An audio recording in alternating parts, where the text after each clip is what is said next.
जो लोग, जैसे साईं बाबा ने कहा एक उपदेश में कि सबका मालिक एक, किसी शायर ने लिखा कि किसी ने माला जपी, किसी ने माला जपी, किसी ने जाम पिया।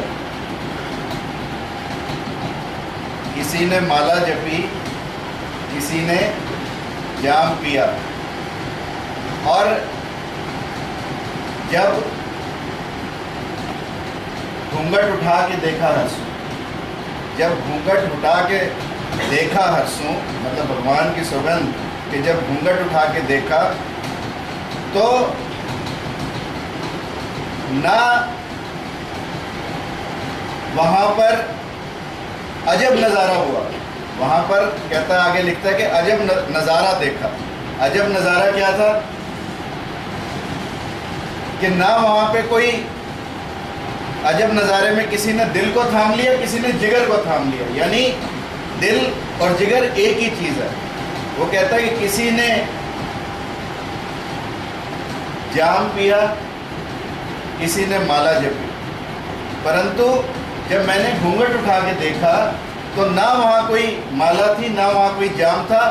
किसी ने दिल को थाम लिया, किसी ने जिगर को थाम लिया। मीनिंग देयर बाय कि है सब कुछ एक ही। जैसे मानो अंधे एक हाथी की व्याख्या कर रहे हो। जब अंधे हाथी की व्याख्या करेंगे तो कैसी व्याख्या होगी? मान लो 5 अंधे हैं और एक हाथी की व्याख्या कर रहे हो, तो जो कान को पकड़ेगा उसे हाथी पंखे जैसा दिखाई देगा, जो टांग को पकड़ेगा उसे हाथी खंबे जैसा दिखाई देगा, जो सूंड को पकड़ेगा उसे कुएं जैसा दिखाई देगा। यानी हर व्यक्ति की अपनी अपनी व्याख्या है। जिसने जितना पाया उसने उतना लिख दिया। परंतु साईं बाबा जैसे लोग कहते हैं सबका मालिक एक। उन्होंने कोई भेद नहीं पाया किसी। नानक ने कहा एक ओंकार, यानी सब कुछ एक शब्द में निहित। इस तरीके से जिन लोगों ने परम पद को प्राप्त किया उन लोगों की दृष्टि में कोई भेद नहीं रह जाता। तब चाहे प्रथा कोई हो, अक्सर होता क्या है कि ये लोग तो जिन्होंने जो कहना था कह गए, जो सोचना था सोच गए, इन लोगों ने तो अपना उपदेश दे दिया। आगे हम जैसे लोग व्याख्या करने पर उतारू हो जाते हैं। सी, उपदेश और व्याख्या दो चीजों में फर्क है। व्याख्या क्या है? जो हम श्रम से करें, जो हम चेष्टा से करें, जो हम तैयारी करके करें। उपदेश क्या है? जो उद्गार निकलें। और वो उद्गार जब साईं जैसे लोग, महावीर जैसे लोग, बुद्ध जैसे लोग, नानक जैसे लोग, कबीरदास जैसे लोग, रैदास जैसे लोग, दादू जैसे लोग इस दुनिया को देते हैं तो वो उपदेश कहलाते हैं। पर जब हम लोग उसमें अपने शब्द डाल देते हैं तो वो एक व्याख्या बन जाती है और उसमें फिर भेद आने लगता है, फिर फर्क आने लगता है, क्योंकि हम अंधा अनुकरण करते हैं। अंधा अनुकरण कैसे करते हैं? मान लो एक आदमी नया नया मौलवी बना, नमाज पढ़ने गया। अब उसकी कमीज जो थी पीछे पजामे में टक थी, गलती से रह जाती है। कई बार आदमी ऊपर नाला बांधने लगे तो रह जाती है अंदर। तो उसके पीछे वाले व्यक्ति ने जैसे ही वो झुका उसकी कमीज निकाल दी। उसने सोचा ये भी एक नमाज का हिस्सा है, तो उसने आगे वाले की निकाल दी, उससे आगे वाले ने उसके आगे वाले की निकाल दी। विद द रिजल्ट एक प्रथा बन गई कमीज खींचने की, कि भाई जब तुम पढ़ो नमाज तो तुम एक कमीज खींचने लगो। तो एक सेक्ट बन गया मुसलमानों का। इस तरह से हमने बिना भेद को जाने, बिना उनके उपदेशों को जाने, आगे अपनी व्याख्या करके नए नए संप्रदाय खड़े कर दिए। और उन संप्रदाय की वजह से इस दुनिया का जितना नुकसान हुआ शायद कभी हो नहीं सकता। 55,000 लड़ाइयाँ लड़ी गई सिर्फ धर्म के नाम पर। तो यदि लोग धर्म को ना माने तो बात समझ में आती है कि लोग धर्म से विमुख होने लगे, बात समझ में आती है। क्योंकि धर्म ने हमें जोड़ा नहीं, हमें तोड़ा। क्योंकि हमने अपनी अपनी व्याख्या बनाई। और धर्म का काम मूलतः हमें जोड़ने से है। आत्मा का परमात्मा से मिलन है। और हमने कहा कि प्रत्येक व्यक्ति के अंदर परमात्मा है। इसीलिए हमारे वेदों में कहा गया, उपनिषदों में कहा गया, अहम ब्रह्म अस्मि, मैं ही ब्रह्म हूं। कहीं जाने की आवश्यकता नहीं है, कहीं खोजने की आवश्यकता नहीं है, मैं ही ब्रह्म हूं। इसीलिए मंसूर ने कहा अनहलक, यानी कि मैं ही ब्रह्म हूं, मैं ही इष्ट हूं। और जिस दिन हम दूसरे व्यक्ति के अंदर भी परमात्मा की झलक पाने लगे, इसलिए अष्टावक्र ने कहा कि आत्मा को जानने की आवश्यकता नहीं है, आत्मा के ऊपर से आवरण हटाने की आवश्यकता है। और जिस दिन हम आवरण हटा देंगे, उस दिन हमारा मिलन परमात्मा से सहज हो जाएगा, स्वयं हो जाएगा। इसलिए जितने भी संत हुए जिनके मैंने नाम लिए, जिनमें साईं बाबा भी एक हैं, इन लोगों ने कोई चेष्टा नहीं की अपने अंदर बदलाव लाने की। ये लोग केवल सहज हो गए, केवल सरल हो गए, केवल विनम्र भाव से। और जिस दिन व्यक्ति चेष्टा छोड़ देता है, जिस दिन अपने आगे का मुखौटा हटा लेता है, उस दिन व्यक्ति परमात्मा स्वरूप जो है उसको पा लेता है।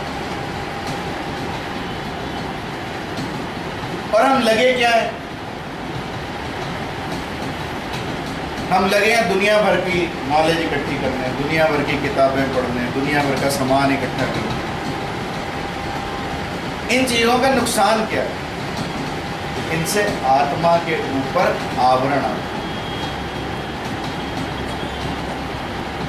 और इस आवरण को हटाने के उपाय क्या है? सबसे पहला उपाय साईं बाबा ने कहा, लोगों की सेवा, मानवता की सेवा। जो हमने दिया, यही मान लेना हमने किया। जो हमने लिया वो भगवान के किसी खाते में नहीं। कहते हैं एक भिखारी था, और भिखारियों की आदत होती है, जब भीख मांगने चलते हैं या बैठते हैं किसी स्थान पर, तो भीख मांगने के कमंडल में भी कुछ पैसे अपनी तरफ से डाल लेते हैं सुबह चलने से पहले। और जहाँ बैठेंगे तो आगे कुछ पैसे फैला के बैठ देंगे। जो लोग शताब्दी में जाते हैं, वो वेटर्स जब बाद में आते हैं तो वो भी अपनी थाली में कुछ पैसे रख के ले आते हैं, क्योंकि हमारा स्वभाव है, हम देख कर कार्य करते हैं। अगर मान लो कोई भिखारी 100 के नोट रखेगा तो हमारी हिम्मत नहीं होगी 10 का नोट देने की, हम भी 100 का नोट। तो वो भिखारी जब घर से चलता तो कुछ ना कुछ अपनी पोटली में डाल कर चलता।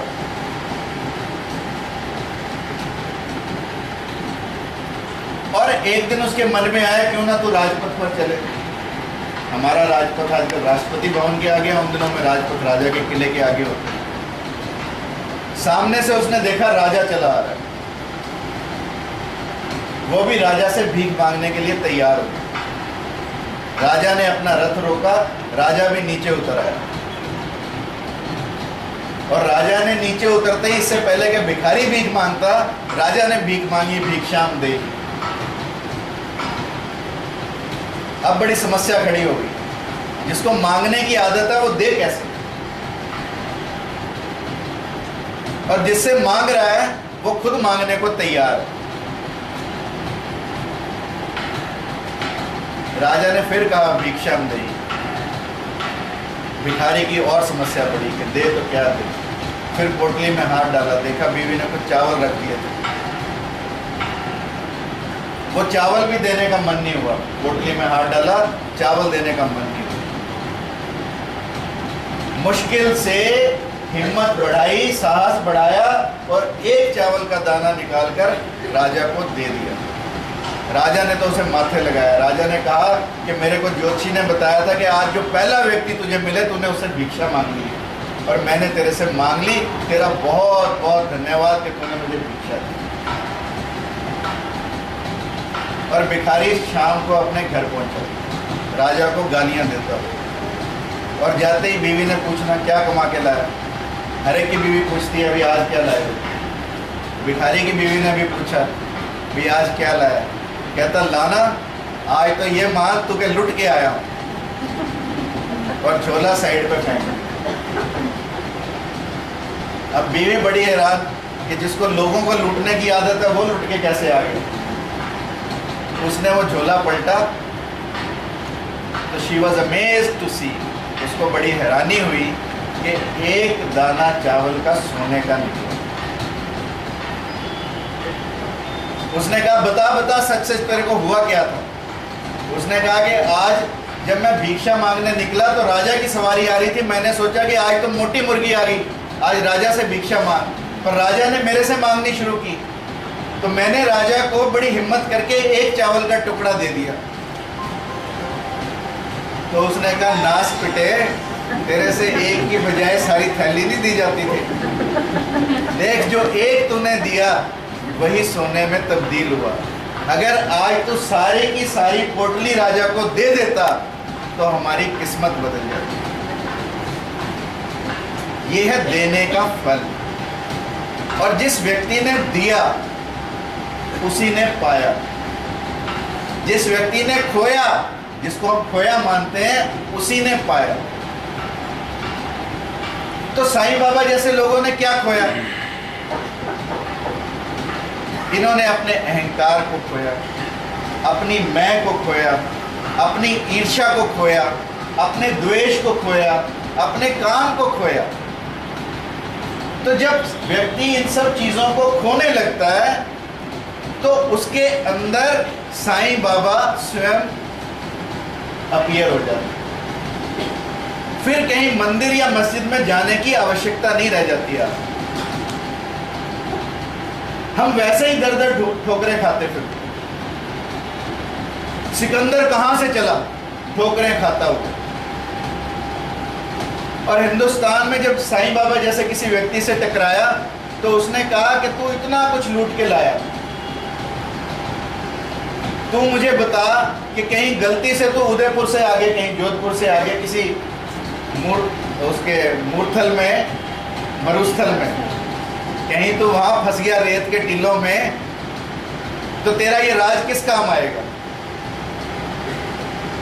उसने कहा काम क्यों नहीं आएगा, इतनी बड़ी मेरे पास सेना होगी, काम क्यों नहीं आएगा? तभी तो काम आएगा जब मैं मुश्किल में हूँ। तो ऋषि ने कहा कि मानो तुझे प्यास लगे और प्यास से तेरे प्राण निकल रहे हैं और मैं एक लोटा जल का लेकर प्रस्तुत हो जाऊं वहां पर, तेरे प्राण प्यास से निकल रहे हैं और मैं एक लोटा जल का लेकर वहां आ जाऊं और मैं तुझे कहूं कि मैं तो इस जल की कीमत लूंगा, तो तू कितनी कीमत मुझे दे देगा? तो सिकंदर ने कहा कि अपने प्राणों के लिए कम से कम मैं अपना आधा राज्य तो दे ही सकता हूं। और उसने कहा कि फिर भी मैं ना दूं तेरे को? तो सिकंदर ने कहा कि पूरा राज्य दे सकता हूं अपने प्राणों के लिए। तो उस ऋषि ने कहा कि इसका मतलब तेरे पूरे साम्राज्य की जो तूने इतनी मेहनत से कमाया उसकी कीमत क्या है? एक लोटा पानी। और यदि तेरे साम्राज्य की कीमत एक लोटा पानी ही है तो तू क्यों इतना नरसंहार कर रहा है? ये ले एक लोटा पानी और जा वापस। और कहते हैं सिकंदर को आत्मज्ञान हुआ। सिकंदर को जितना आत्मज्ञान हिंदुस्तान में आकर हुआ शायद उसे कभी हुआ नहीं था। सिकंदर के अंदर का भगवान जागा और वो बिना नरसंहार करे वापस चल दिया अपने देश। यानी उसकी समझ में आ गई कि इतने बड़े साम्राज्य की कीमत सिर्फ एक लोटा पानी। और जिस दिन हम समझ जाएंगे कि जो कुछ भी हम इकट्ठा करने में लगे हैं उसकी कीमत भी एक लोटा पानी है, तो उस दिन हमारे जीवन में भी बदलाव आने लगेगा। साईं बाबा जैसे व्यक्तियों ने सिर्फ हमें यही सिखलाया, एक ही उपदेश कि अपने अहम को हम विसर्जित कर दें, परंतु हमारी इच्छा, हमारी इच्छाएं, हमारी आकांक्षाएं कभी समाप्त नहीं होती।